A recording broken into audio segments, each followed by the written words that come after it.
আমাদের শরীর যে ফাংশন করে, আমাদের শরীর অঙ্গ প্রত্যঙ্গগুলো যে কর্মক্ষম সচল থাকে, এটা কিসের মাধ্যমে থাকে? এটার ভিতরে মূল যে ভূমিকা থাকে সেটা হলো ব্লাড সার্কুলেশনের। রক্ত সঞ্চালন হয় একদম শরীরের অঙ্গ প্রত্যঙ্গের আগা পর্যন্ত, ডগা পর্যন্ত, আঙুলের ডগা পর্যন্ত সমস্ত অর্গানের মধ্যে ব্লাড যায়। এই যে রক্ত যায়, এটা মনে করেন পেট্রোলের মতো। একটা গাড়ির ইঞ্জিন যে চলে, তার ভেতরে কি থাকে? পেট্রোল থাকে না? পেট্রোল ছাড়া বা জ্বালানি ছাড়া কিভাবে চলবে? জ্বালানি না থাকলে ইঞ্জিন চলবে? তো মানুষের শরীরে যদি ব্লাড সার্কুলেট না করে, ব্লাড সার্কুলেশন না থাকে, রক্ত সঞ্চালন না থাকে, যেই অঙ্গে সঞ্চালন বন্ধ হবে কিছুক্ষণের মধ্যে সেই অঙ্গটা অসাড় হয়ে যাবে, তার নার্ভও সেখানে অকেজ হবে, কাজ করতে পারবে না। ঠিক কি ঠিক না? এই রক্তগুলো যায় হার্ট থেকে, হার্ট পাম্প করে, ছিটিয়ে দেয়, আর রক্তগুলো একদম ছিটকে চলে যায় মহাধমনী দিয়ে, অ্যাসেন্ডিং আউটার এবং ডিসেন্ডিং আউটার দিয়ে উপরে নিচে চারিদিকে রক্তটা কি হয়ে যায়? ছড়িয়ে যায় এবং চলে যায়। যেই রগগুলো দিয়ে যায় সেটাকে মেডিকেল সায়েন্সের ভাষায় বলে আর্টারি। আবার এই রক্তটা হার্টের কাছে ফিরে আসে কয়েক জায়গায় পিউরিফাই হওয়ার পর, সর্বশেষ পালমোনারি আর্টারি দিয়ে গিয়ে লাংসে ঢুকে ওখানে কার্বন ডাই অক্সাইড ছেড়ে ওখান থেকে ফ্রেশ অক্সিজেন নিয়ে একদম পরিশোধিত হয়ে আবার হার্টের কাছে ফিরে আসে। তো যেই রাস্তা দিয়ে ফিরে আসে এই রাস্তাগুলোকে মেডিকেল সায়েন্সের ভাষায় বলে ভেইন। বোঝাতে পারিনি? তাহলে আমরা বুঝতে পারলাম এই রক্ত সঞ্চালন বন্ধ হলে মানুষ কি করে? মারা যায়। কোনো অ্যাক্সিডেন্টের রোগী কোনো জায়গায় আসলো, সে বেহুশ, তার হাড়গোড় ভেঙে গেছে এবং তার ব্লিডিং হচ্ছে, রক্তপাত হচ্ছে। ডাক্তার সাহেব সর্বপ্রথম যে কাজটা করেন, টপ প্রায়োরিটি দিয়ে যেটা করেন, সেটা হলো যে কোনো মূল্যে তার ব্লিডিং বন্ধ করতে হবে। কারণ তার রক্ত ক্ষরণ যদি বন্ধ না করা যায় তাহলে কিছুক্ষণ পরে সে এমনিই মারা যাবে, নিস্তেজ হয়ে যাবে। ঠিক কিনা? তাহলে এই রক্ত সঞ্চালনের মাধ্যমে আমরা কি থাকি? বেঁচে থাকি, ধরে নেন কিছুক্ষণের জন্য। প্রিয় উপস্থিতি, এই যে রক্তগুলো যায়, এটা হার্ট থেকে যায়, হার্ট পাম্প করে, আর রক্ত মুহূর্তের মধ্যে ছিটকে চলে যায়। কয়বার যায়, কয়বার আসে? এই যে আপনার আমার শরীরের মধ্যে যে পালস আছে না, বিভিন্ন জায়গাতে আপনি টিপে ধরলে দেখবেন যে ধুকপুক করছে, যতবার নাচে ততবার যাচ্ছে। সুবহানাল্লাহ বিহামদি। কে চালু রেখেছেন এটা? রক্তগুলো যে যায়, কিভাবে যায়, হার্ট পাম্প কিভাবে করে? দেখেন, হার্ট তো একটা জড় বস্তু, একটা গোস্ত রগের টুকরা, ঝিল্লির টুকরা। ঠিক কি ঠিক না? ছোট্ট একটা জিনিস। একটা জড় বস্তু কি অটোমেটিক নড়াচড়া করে? বলেন না কেন? একটা জড় পদার্থ, এমনি একটা গোস্তের টুকরা রাখা আছে, ওটা এমনি এমনি নড়বে? একটা গ্লাস এমনি এমনি নড়বে কেউ না নাড়ালে? এই মাইকটা এমনি নড়বে, এই স্ট্যান্ডটা কেউ না নাড়ালে? বলেন না কেন? এই হার্টটা পাম্প করে, কিভাবে পাম্প করে? সে যে রক্তটা ছিটকে দেয়, কিভাবে ছিটকায়? সে যে নড়াচড়া করে, কিভাবে নড়াচড়া করে? মেডিকেল সায়েন্স বলে হার্টের ভেতরে মোটা মোটা কিছু রগ আছে, এই রগগুলো দিয়ে রক্ত যায়। হার্টের ভেতরে একটা জায়গা আছে যেটাকে এভি নোড বলে, অ্যাট্রিয়াল ভেন্ট্রিকুলার নোড। ওখানে ইম্পালস হয়, ওটার ধাক্কায় রক্ত ছিটকে যেতে থাকে। হার্টের মধ্যে মোটামুটি 4টা চেম্বার আছে, এটা নিয়ে আমাদের আলোচনা দরকার নেই এখন। তো আবার সেই প্রশ্ন, এভি নোডের মধ্যে ইম্পালস কিভাবে হয়? ওখানে স্পন্দন কিভাবে তৈরি হয়? মেডিকেল সায়েন্স বলে একটু নিচের দিকে আরেকটা জায়গা আছে যেটাকে এসএ নোড বলে, সাইনো অ্যাট্রিয়াল নোড। ওখানে প্রথম ইম্পালস তৈরি হয়, ওটার ধাক্কায় এভি নোডে ইম্পালস হয়, স্পন্দন হয়, এবং ওই ধাক্কায় রক্ত ছিটকে যায়।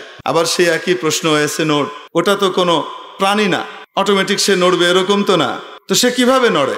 মেডিকেল সায়েন্স এখানে এসে বলে হার্টের ভেতর দিয়ে খুব সূক্ষ্ম সূক্ষ্ম কিছু রগ এদিক ওদিক যাতায়াত করে আশপাশ দিয়ে। এটার আশপাশে বেশ পাওয়ার জেনারেট করার জন্য ঝিল্লির মতো ইয়ে আছে।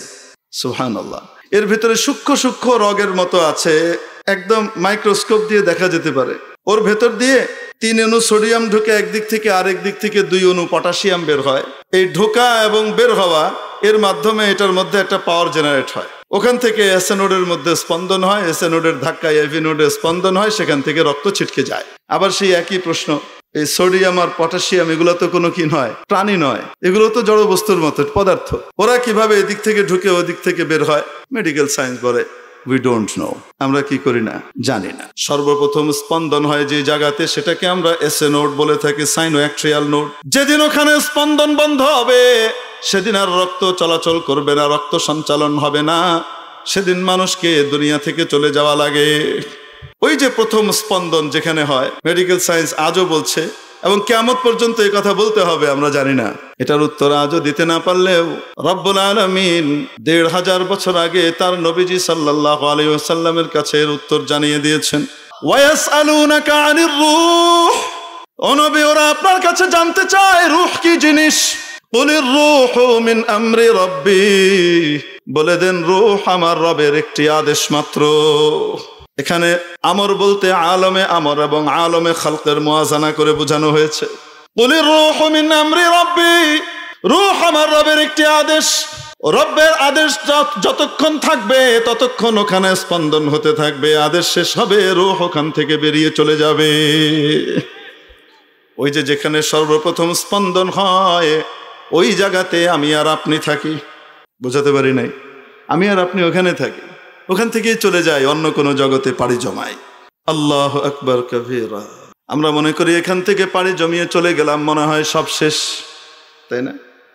মৃত্যুর দ্বারা মানুষ মনে করে তার জীবনের ইতি ঘটলো। আসলে জীবনের ইতি ঘটে না, এই মহাজীবনের সূচনা হলো। मौत को समझा है गाफिल इख्तितामे जिंदगी, मौत को समझा है गाफिल इख्तितामे जिंदगी, दर हकीकत मौत है सुबह दवामे जिंदगी, दर हकीकत मौत है सुबह दवामे जिंदगी। আসলে মৃত্যুর মাধ্যমে আমরা আসল জীবনে পদার্পণ করি। এই জগৎ থেকে আরেক জগতে পাড়ি জমাই। এই জগৎ আর ওই জগতের মাঝখানে যে সেতু বন্ধন, তার নাম হলো মৌত। তো বলছিলাম, আমি আর আপনি কোথায় থাকি?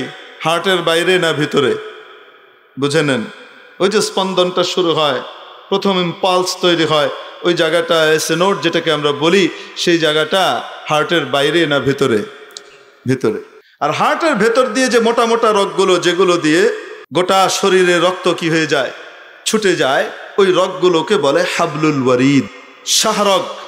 মাজাজান রূপক অর্থে ঘাড়ের যে দুটো রগ আছে মোটা মোটা, এই রগগুলোকেও হাবলুল ওয়ারিদ বলে। এটা রূপক অর্থে, হাকিকতের না, আক্ষরিক অর্থে ওটাকে বলে। তাহলে হাবলুল ওয়ারিদ এটা কি হার্টের বাইরে না ভিতরে? আমি আর আপনি থাকি হার্টের বাইরে না ভেতরে? সাফা মারওয়ায় সাই করা অবস্থায় বাংলাদেশের একজন প্রখ্যাত কার্ডিওলজিস্ট ডক্টর মাহবুব মানসুরের সাথে আমার দেখা হলো। 2012-13 দিকে উনি ওনার ছোট্ট মেয়ে এবং ওয়াইফকে নিয়ে সাই করছেন, আমরা একসাথেই সাই করছি। তো সাই করার সময় জিকির, মাসালা মাসাইল জানা, আলোচনা করা, এটা তো ওখানকার আমল। তো হাঁটতে হাঁটতে আমি ওনাকে জিজ্ঞেস করলাম, আচ্ছা আপনি বলেন তো দেখি, হার্টের ভেতরে যে মেইন আর্টারি আছে এইটা এবং এসনোড, এগুলোর মধ্যে পার্থক্য, দূরত্ব কতটুকু? উনি বলেন একটু দূরত্ব নেই, একদম কাছাকাছি হুজুর, লাগোয়া, এর চেয়ে কাছাকাছি করা সম্ভব না। আল্লাহু আকবার কাবীরা। তার মানে কি? তার মানে হলো আমি যেখানে থাকি আর আমার হাবলুল ওয়ারিদ একদম পাশাপাশি, লাগোয়া, এর চেয়ে কাছে আর কোনো কিছু হতে পারে না। রব্বুল আলামিন বললেন, বান্দা তুমি তোমার হাবলুল ওয়ারিদের যতটুকু কাছে, আমি তোমার তার চেয়েও বেশি কাছে। তোমার হাবলুল ওয়ারিদ তোমার যতটুকু কাছে, আমি আল্লাহ তোমার তার চেয়েও বেশি কাছে। এক কথায় বোঝাইতে দিলেন, তুমি তোমার যতটুকু কাছে, আমি তোমার তার চেয়েও বেশি কাছে। ওয়া নাহনু আকরাবু ইলাইহি মিন হাবলিল ওয়ারিদ। রব্বুল আলামিন বললেন, উজিবু দাওয়াতাদ দাঈ ইযা দান। আমার বান্দা যখন আমাকে ডাকে, আমি তার ডাকের জবাব দেই, সাড়া দেই, আর সে আমাকে ডাকে, এটা আমার কাছে বড় প্রিয়। বান্দা তুমি আমার কাছে চাও, এটা আমি পছন্দ করি। পৃথিবীতে আর কেউ নাই যার কাছে সারাক্ষণ চাইলে সে খুশি হয়। যতই ভালোবাসা মহব্বত থাক না কেন, যতই মায়া থাক না কেন, একবার, দুইবার, তিনবার, চারবার, 10 বার, 400 বার, 500 বার, 1000 বার চাওয়ার পরে তারপরে বলে ছেঁচড়া, খালি বারবার এসে চায়, বলেন না কেন? বিরক্ত হবেই হবে। একমাত্র সত্তা যিনি চাইলে খুশি হন, না চাইলে নারাজ হন, না চাইলে নাখোশ হন। যত বেশি চাওয়া হয় তত বেশি খুশি। ইরশাদ করেছেন, উদউনি আস্তাজিব লাকুম। তোমরা আমার কাছে দোয়া করো, আমার কাছে প্রার্থনা করো, আমার কাছে চাও, আমি তোমাদের চাওয়া পুরো করব। আমি তোমাদের প্রার্থনা মঞ্জুর করব। আমার কাছে চাও, আমার কাছে চাও। বান্দা যত বেশি চায় তত বেশি মাওলা তার উপরে খুশি হন। সুবহানাল্লাহ। हर घड़ी जो देने को तैयार है, जो न मांगे उससे वो बेजार है। हर घड़ी जो देने को तैयार है, जो न मांगे उससे वो बेजार है। প্রতি মুহূর্তে যিনি দেবার জন্য প্রস্তুত, চাওয়া ছাড়াই যিনি প্রতি মুহূর্তে সাহায্য করে যান, প্রতি মুহূর্তে দিয়ে যান, যে ওনার কাছে চায় না তার উপরে উনি নাখোশ হন, নারাজ হন। প্রতি মুহূর্তে যদি ওনার পক্ষ থেকে সাহায্য না আসতো, পৃথিবীর এই প্রতিকূল আবহাওয়ার পরিবেশের মধ্যে আমরা এক মুহূর্ত টিকে থাকতে পারতাম না, ঠিক কিনা? একটা মুহূর্ত নিজের পায়ের উপরে দাঁড়িয়ে থাকা সম্ভব না, গায়েব থেকে ওনার পক্ষ থেকে যদি সাহায্য না আসে। তো কায়েম বখুদনি সতি কদম যে গায়েব মদদ মীর সদ্দম বদম।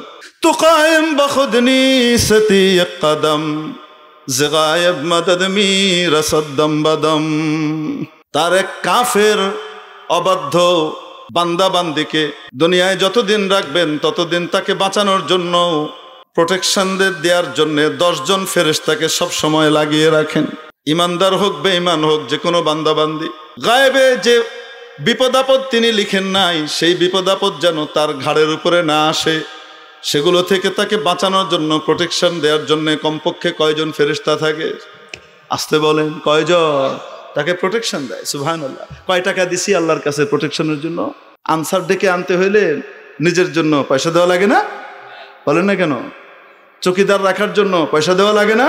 আসমানের ফেরেশতা আল্লাহ চারিদিকে নিয়োজিত করে রেখে দিয়েছেন যেন আমার আপনার উপরে অযাচিত আঘাত না আসে, বিপদে না পড়ি। মহাখালীর ঘটনা, মহাখালী থেকে বনানী পর্যন্ত যে রেল লাইনটা আছে, এখানে মানুষ অনেক হাঁটা চলা করে, বেশ একটা এলাকা। এখানে এক ভদ্রলোক হেঁটে যাচ্ছেন, যুবক নওজোয়ান, আর ওদিকে একটা ইন্টারসিটি ট্রেন তীব্র গতিতে ছুটে আসছে। ইঞ্জিনিয়ার হর্ন দিচ্ছেন, চারিদিকে সকলে সচকিত হয়ে গেছে, চারিদিকে মানুষ চিৎকার করছে, সর চলে এসছে কাছে, একদম পিছনে সর সর। তার কোনো খবর নাই, সে এক মনে হেঁটে যাচ্ছে। কোন ধুনে আছে আল্লাহ জানে। সকলে যখন চোখ বন্ধ করে ফেললো যে এখন তো ট্রেনের নিচে সে কাটা পড়বে এবং বিভৎস দৃশ্য দেখা যাবে, আশপাশে যারা ছিল তারা চোখ বন্ধ করে ফেলেছে, এই বিভৎস দৃশ্য আর দেখবে না। ট্রেন যখন ঘড় ঘড় করে চলে গেল, দেখা গেল ওই লোকটা পাশে নিচে পড়ে আছে, সে উঠে দাঁড়িয়েছে, তার গায়ে কিছুই হয়নি, লাগেইনি। তাকে জিজ্ঞেস করা হলো, এই যে ট্রেনটা গেল, ওই লোকটাও ফ্যাল ফ্যাল করে তাকিয়ে আছে যে ট্রেন যাচ্ছে, এটা কি হলো সে বুঝে উঠতে পারছে না। তাকে জিজ্ঞেস করছে যে তুমি যে এতজন আমরা চিৎকার করলাম, ইঞ্জিনিয়ার টানা হর্ন দিয়ে যাচ্ছে, চারিদিক ফেটে যাচ্ছে, কিন্তু তুমি শুনতে পাচ্ছিলে না, তুমি ব্যাপার কি, তুমি কি করছিলা? আর আমরা তো নিশ্চিত ধরে নিয়েছিলাম তুমি ট্রেনের নিচে কাটা পড়ছো, মরে যাচ্ছ, তুমি কিভাবে বেঁচে থাকলা? সে বলে আমি জানি না, হঠাৎ আমার মনে হলো কে যেন আমাকে এক পাশ থেকে 2 হাতে জোরে ধাক্কা দিল, আমি ছিটকে পড়ে গেলাম। পড়ে যাওয়ার পরে দেখি যে ট্রেনটা পার হয়ে যাচ্ছে। কে বাঁচান? তো কায়েম বখুদনি সতি কদম যে গায়েব মদদ মীর সদ্দম বদম। রব্বুল আলামিন চাওয়া ছাড়াই যিনি আমাদেরকে এইভাবে একের পর এক প্রাণনাশক বিভিন্ন বিষয় থেকে আমাদেরকে বাঁচিয়ে দিচ্ছেন, হেফাজত করছেন, সেই মাওলার কাছে চাইলে উনি নারাজ হন না, খুশি হন। এজন্য রব্বুল আলামিন নবীজির মাধ্যমে জানিয়েছেন, দোয়া শুধু ইবাদত নয়, দোয়া শুধু ইবাদত নয়, দোয়া তো হলো সমস্ত ইবাদতের মগজ আর সারাংশ। এটা এত বড় ইবাদত যেটা সমস্ত ইবাদতের মগজ। কোনো মানুষের যদি মগজ না থাকে, মস্তিষ্ক না থাকে, সে চলবে না, অচল। ইবাদতের ভিতরে যদি প্রার্থনা না থাকে, চাওয়া না থাকে আল্লাহ তাআলার কাছে, তাহলে ওই ইবাদত অচল টাইপের ইবাদত। বুঝাইতে পারি নাই? দোয়ার গুরুত্ব বুঝাচ্ছেন যে দোয়া হলো ইবাদতের মগজ। অন্যান্য ইবাদত গুলো যদি আল্লাহর ইবাদতের হিসেবে ধরেন, কোনোটা হাতের পর্যায়ে, কোনোটা মাথার পর্যায়ে, কোনোটা পায়ের পর্যায়ে থাকে, তো দোয়ার গুরুত্ব হলো ইবাদতের পর্যায়ে। সুবহানাল্লাহ। দোয়া করব তো ইনশাআল্লাহ। হযরত চলে আসছেন, ইনশাআল্লাহ হযরত বয়ান করবেন, দোয়া করবেন। আমরা দোয়া করে বয়ান শেষ করে তারপর ইনশাআল্লাহ যাব। ঠিক আছে তো? আল্লাহ তাআলা কবুল করুন। কি হলো?